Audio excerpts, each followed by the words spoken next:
एक समय की बात है। हरे भरे खेतों से घिरे एक शांत गांव में हारून नाम का एक गरीब किसान रहता था। वह दयालु, मेहनती था और अपने सरल जीवन से संतुष्ट था। लेकिन उसकी पत्नी रीना उसकी तरह नहीं थी। वह हमेशा धन, रेशम की साड़ियों और सोने की चूड़ियों का सपना देखा। हर सुबह हारून सूर्योदय से पहले उठता था और अपने हल और अपने बूढ़े बैल के साथ खेत में जाता था। वह जलते सूरज के नीचे सारा दिन काम करता था। रिन घर पर रहा, अक्सर शिकायत करता था,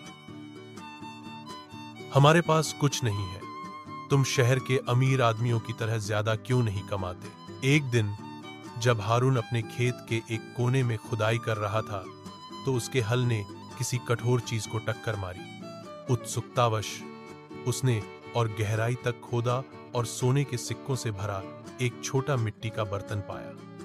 हैरान और खुश होकर वह घर भागा और रीना को दिखाया। आभार व्यक्त करने के बजाय रीना की आंखें लालच से चमक उठी। इसे छुपाओ, उसने फुसफुसाया, किसी को मत बताना, कल और खोदना शायद और खजाना है। हारून हिचकिचाया, हमें गांव के मुखिया को सूचित करना चाहिए, यह किसी का हो सकता है। लेकिन रीना ने झपटा, नहीं, यह अब हमारा है और अगर तुम खुदाई नहीं करोगी, मैं करूंगा। अगले दिन रीना एक फावड़ा लेकर खेत की ओर दौड़ी। उसने गुस्से से खुदाई की और गहरी, लेकिन सोने के बजाय उसने एक सांप का घोंसला बिगाड़ दिया। एक बड़े कोबरा ने उसे हाथ पर काट लिया।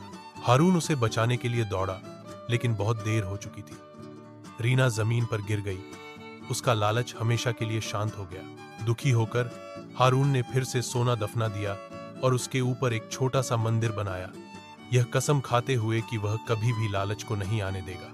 उसका हृदय प्रवेश कर गया। उस दिन से ग्रामीणों ने उसका सम्मान उसकी संपत्ति के लिए नहीं, बल्कि उसकी ईमानदारी और बुद्धिमत्ता के लिए किया।